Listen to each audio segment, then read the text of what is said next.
Hey everyone, I'm hanging out with Nikki here, and I just wanted to probably this is going to be my last video before my next surgery. Today it's Sunday, the 17th, I think. Yeah, the 17th.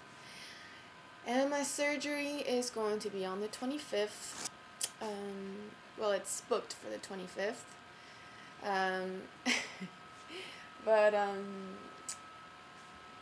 if it's not 25th, it's going to be the 1st. The reason why it might not happen on the 25th is if the doctor has to do like an emergency surgery on someone that needs to have a surgery. Someone who has some more serious case in mind. So if all goes well, I'm going to have my operation on the 25th. And so that's it. I am officially starting to freak out. It's very, very scary. Because since my first surgery, you know, you have to I'm getting a bit emotional here, but you have to work on healing. You have to work on you know, I was so sick I couldn't even walk. I had to stay at my dad's house, and he had to help me for literally everything. Just from, like, you know, you don't realize how much you need your body or certain parts of your body until, you know, you're hurt or whatever, or like, you know, until you hurt, really, basically. And, you know, just like sitting down or like walking or standing straight or anything, like going to the bathroom or anything, is just, I required help. And it kind of drives you a little insane in the beginning because, you know, you're used to, like, you know, being an adult and doing everything by yourself and, like, being able to do whatever you want at any time of the day. But, like, every time that I needed, you know, as soon as I went to bed, I was, like, stuck in my bed, you know, like, I wasn't even home, so I didn't even have my stuff out. I had everything on the bed with me. and so every time I needed to go to the bathroom, I would have to call my dad, even though he was in the same house as me. I had to call him. He would answer his cell phone, and I would have to tell him to come over and help me go to the bathroom, blah blah blah.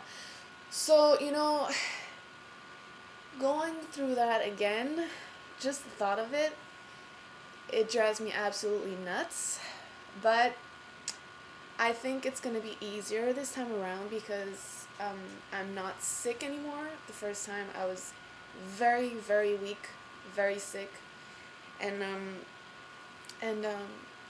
now that I've healed and put on weight, I think it's going to be easier. It's just the thought of going to the hospital and staying there, and, like, you get so lonely and depressed there. It's pathetic. I'm going to try to be strong enough to come out of the hospital as fast as possible, because you really can't heal in a hospital, honestly. So next Monday, actually, I'm going to be sleeping at the hospital on Sunday, and then the next day they should be operating on me. This next surgery, it's going to be my second, and then there's a third one. The second one, what they're going to do is, basically they're going to do what the rest of the stuff that they were supposed to do in the first surgery, but because I was so sick, they had to do it in 2 stages. What they're going to do is take my small intestine, and I can't believe I'm talking about this. Like, I'm talking about all these medical terms and everything. Like, 4 months ago, I had no idea this existed, and I had no idea. I never thought in a million years this would actually happen to me, but it did. So they're going to reopen the scar that I have. It's like a 15-centimeter scar. They're going to reopen that, and they are going to create the J pouch, which is basically, it's going to replace my colon, and that's going to be basically like it's a pouch, and it's gonna hold the stool in there. Oh yeah, I have been wanting to show you what an ileostomy looks like for the longest time, but I've never gotten around to do it. I don't know why. And I know that a lot of you, when you meet me or when you see me and you ask me how I'm doing and everything, some of you have asked me what it looks like and have asked me to show it to you. And I know a lot of you are kind of uncomfortable with the subject, or kind of shy, or you feel like it's going to bother me to show it to you. And I actually quite enjoy talking about it and talking about my experience to people. So today I am going to show you what my appliance looks like. I am not ashamed of it. It takes a little while to get used to it in the beginning. It takes a while to accept it, because it does change your body, and you have scars, and you have to carry something around permanently on you. But it's actually grown on me, and I actually love it now. Well, love. You know, I respect it, if you will, because it saved my life, and it's saving my life right now, and it's being very helpful. And me and the band and I have been joking about this bag, and I was looking for a name for it because people always and they're like, oh, you know, how's the bag doing, or they see that I have to go to the bathroom, and I'm like, oh, I have to go, you know, take care of the bag. And so I can't remember who it was that came up with it. I think it was Garen, actually. Garen.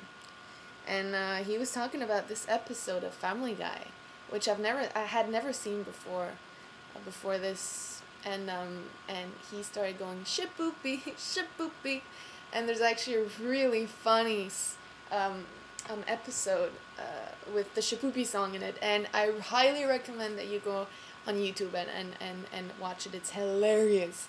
So from that day, my bag has been called shipoopy. So I'm going to show you shipoopy today. So this is me standing up. Right, it looks pretty normal. This is just my jeans there. So, alright, I look normal and human and everything. But underneath this, there's the bag. I know, it's pretty brutal, isn't it? But right now it's empty and everything. So, basically how it goes, this is my belly button.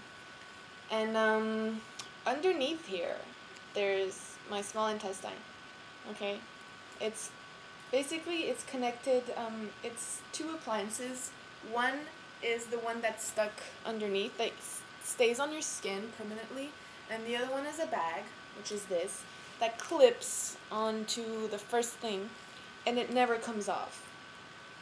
So this is it. And then the stool goes in here. It doesn't stink. It's very clean. I can shower with it. Actually, I shower without this bag. You can just unclip it, and you can shower and everything. So I know this looks pretty huge, but I used to have like another bag that was like this long, which was absolutely ridiculous. And so my scar is underneath here. It starts right over on top of my belly button, and it goes like all the way there. So it's like a big scar. And I'm going to have another one here once the ileostomy goes. They're going to close it, and it's going to be a horizontal scar. And usually when they do this operation, they usually do a scar, an opening here, like when you have babies, when you have a cesarean, but they couldn't do it with me because I was too sick to do it that way. So that's what it looks like. And I live a normal life, and you can hide it pretty well, as you can see. It doesn't bother me. You just gotta keep fighting, and don't give up. You gotta stay positive. It's very hard to stay positive, but you got to. I'll see you from the hospital. Alright? So, yeah. Everyone take care, please. Bye-bye.